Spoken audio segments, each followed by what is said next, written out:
for his first turnover there. It's really been a good, safe stretch of basketball from him to this point. And the Timberwolves making a change here. Zhang's checked in. And guys, with Towns, he is so valuable in every aspect of the game. Really great at both ends of the floor. His defense is as strong as it gets for a first-year player. And perhaps the biggest plus about Towns is his upside. I mean, he's shown that he can make big strides in his level of play. Already good at shooting from outside and can play either post spot, too. You know, I can think of one way to describe George Hill. It's the culmination of several attributes. I mean, he comes from the school of Popovich. He plays under control, always in the right place defensively. The way I describe him is just steady. And Gorgui Dieng is going to pick up the foul. That's foul number 2 for him. Pacers leading by 7.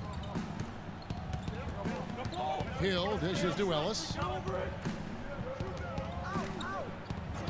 Now here's Allen. Olynyk is covering. Some nice passing here by Indiana. And stolen by Wiggins. Fast break. Here we go. Got it. Nice one there from Lavine. And a great job of taking advantage of the steal there to get those easy ones in transition. You know, that's exactly how you draw it up, Greg, on the board. I mean, good defensive work, aggressive play in the open court. Those two things are hand in glove when they work together. And it's the Pacers with the ball after the basket by Minnesota. Mahimi's shot is good. And the Pacers lead by 7. And he found the soft spot in the D on that possession. Here's Lavine. Dieng a screen. Jumper off the screen. Muhammad, no luck. Well, he's building a house with those bricks. I mean, one reason is he keeps trying to force it up when he's defended well. Move the ball, share the sugar. Rebounded by Ellis. I wonder if switching baskets really threw him off. I mean, because he can't get anything to fall this half. Again, the miss by Ellis. Timberwolves trail by 7. Guys are looking for a spark here. Yeah, I mean, a cold stretch offensively. They desperately need a basket. And Olynyk kicks to Wiggins. The 3. It's rebounded by Indiana. They've led by as many as 11 points. And there's Paul George on the assist by Hill. And now it's up to 25 points for Paul George. Minnesota's gone 1 of 3 from outside the arc since we've reached the 4th quarter.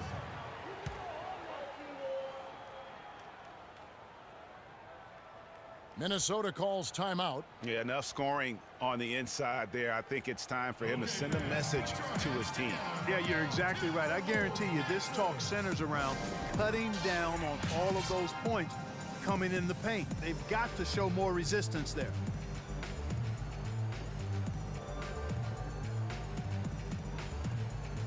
Let's catch up with Doris from the sideline. Well, Kevin, during that break, Minnesota's head coach had some words for his team. He was emphatic. We're not getting it done, fellas. We've simply got to step up, get engaged, and try to battle back. Guys, we'll see if the pep talk gets them going. Here's Lavine. Dieng with a screen on Hill. Lavine, and the 3 ball is good. Lavine's got 8 points in the quarter. He's been a different guy here in the second half. His shooting percentage far better than it was before the break.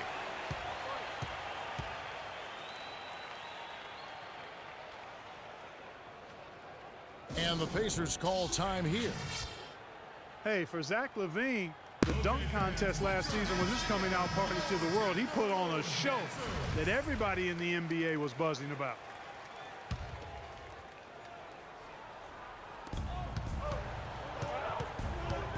On the wing, Ellis. Muhammad covering. And there's the call on Shabazz Muhammad. That's foul number 2 for him.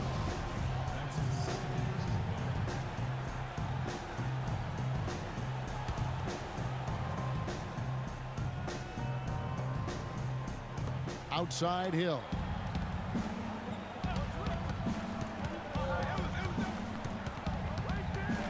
And lots of contact there. Missing the shot. He'll shoot 2. That one on Olynyk. And for Lavine in his dunking, if you saw him in college or last season, you knew he was a very special player in the air. Well, Lavine can be one of the great all-time dunkers with his height and ability to lift off. He gets airborne so effortlessly that there are few that can match his power and finesse once he's airborne. Look at what Hill has done so far. 9 points and 8 dimes. You know, as tremendous as his stats are, what I've liked most is just the effort he's put into this game. And Clark, he's worked his tail off at the offensive end, and his D, it has been on point. Here's Allen, following the basket by Andrew Wiggins. Hill kicks to George. Clock at 6. And the Pacers can't get it to go. Boy, with an open look like that, he is so gifted. Man, you got to play better defense. Eventually, he's going to make you pay. Yeah, you can see he's still in rhythm, even though he misses that one. Almost always deadly when he's that open. And some stats here, guys. The scoring breakdown for the Pacers. And I like how they've taken the high percentage shot in the paint. In that first half, we saw them doing it, and they've continued to succeed as the game has worn on. They've also jumped on any opportunity they've had to attack the basket tonight. I mean, excellent penetration. Towns, he's checked in for Minnesota. Garnett comes in for Olynyk. Now here's Ellis inside, and it's out of bounds. Last touch by Ellis. Boy, did they ever make a mess out of that one. Terrible turnover.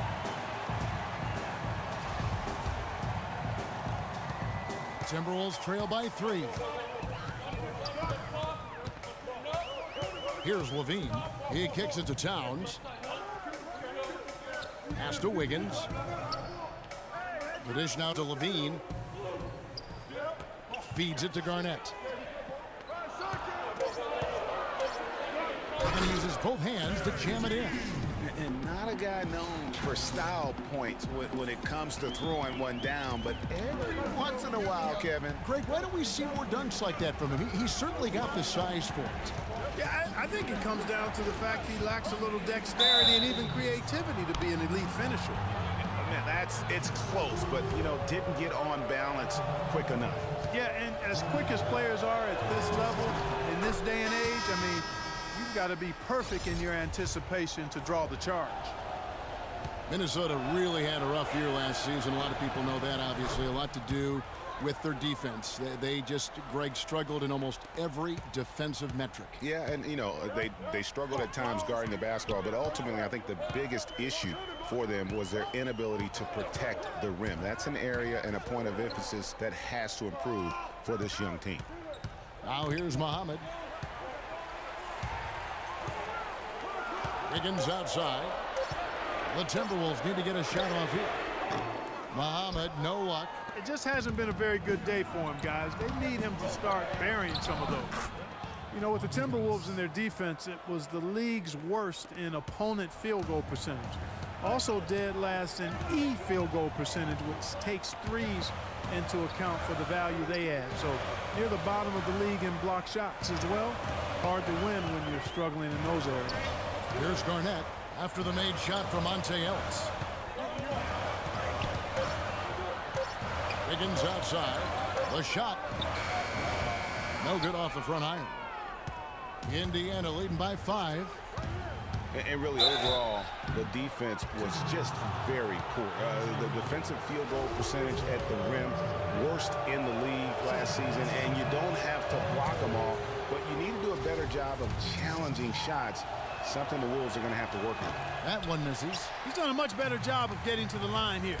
Aggressively taking it inside and not shying away from contact. I thought he was settling a bit in the first. Muhammad, no luck. And boy, has he been struggling big time here in the quarter. Yeah, he's played tight. I mean, you can see it. No flow at all to his game right now. Now, here is Hill. Back to Ellis.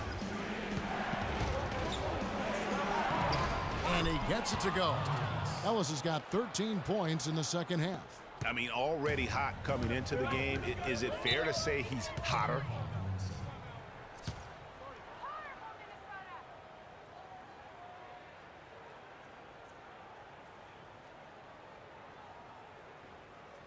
Minnesota calls timeout. Yeah, none too pleased with the play of his team. And you know what? They just need to get things sorted out. Yeah, you know, there's not a coach around who would be happy with the way his guys have kind of rolled over during this run. Let's go quickly over to Doris Burke for an update. I was able to listen in on what Frank Vogel had to say to his team. He made it clear that their offense needed to run through Paul George. Coach detailed the ways to ensure he's the one in charge out there, with the ball in his hands and the rest of the players falling in line behind him. So Coach waiting until the final stages to pull a few tricks out of his sleeve. Kevin, let's see if he's made a wise decision. Thanks, Doris. Here's George. After the basket by Minnesota, Turner passes to Allen. Outside, George. Shoots off the step back. No good. So Minnesota will take it the other way. 1:29 left in the fourth quarter. And Garnett misses. I'll tell you what, for what's really an elementary shot, he looked a little nervous on that release. And George, here we go. Kicks it to Turner. Ellis with it. Now defended by Muhammad. And 2 shots coming up at the line as he gets fouled on the shot. Take a look at what Ellis has done so far. He has 20 points, and he's hit the mark twice from three-point range as well. And Clark, it's no stretch to say the more points he gives them from beyond the arc, the better off they'll be.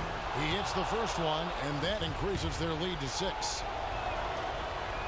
So he goes 2 for 2 at the line, and it's a 7-point game. And as long as they can keep doing that kind of work at the foul line, this lead will be safe. 1:02 left to play here in the fourth. Garnett, the screen. Lavine can't hit. Hard to figure out how he doesn't knock that one down. No defender in sight. George with the ball. Poked away. Outside Hill. Just 5 to shoot. The shot's good on the assist by George. And the Pacers lead by 10. And they've just done a great job of keeping this crowd out of the game. And we're getting closer to victory. The crowd's getting quieter. And there's not a whole lot for them to be cheering about anymore. I mean, their guys got it handed to them. On offense, here are the Pacers. Big run right now going for them, 11-2. They get the rebound. On the wing, George. Ellis outside. Back to George. Now Allen. Outside Hill. So no problem for Indiana as they get the win. This was a very strong showing for them, Greg. Not necessarily a runaway win, but one they'll feel very good about. And let's face it, anytime you can go on the road and win in the fashion they did, you have to feel good about it. Really an outstanding effort all the way around. And now we'll send it down to Doris Burke, who's standing by courtside. Guys, Paul George. The 2K Sports postgame show.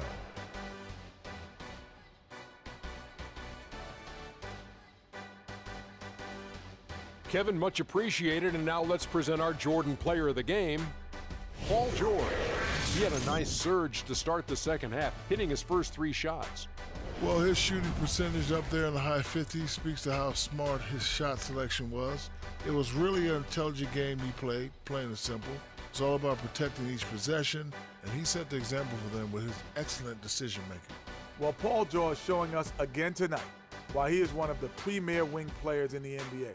We know that defensively he's always going to do the job, but he's just as valuable on the other end, scoring off the catch or the dribble. And that wraps things up, folks. Thanks for joining us. For Shaquille O'Neal, Kenny the Jet Smith, Kevin Harlan, and the rest of the 2K Sports crew, I'm Ernie Johnson. Good night, everybody.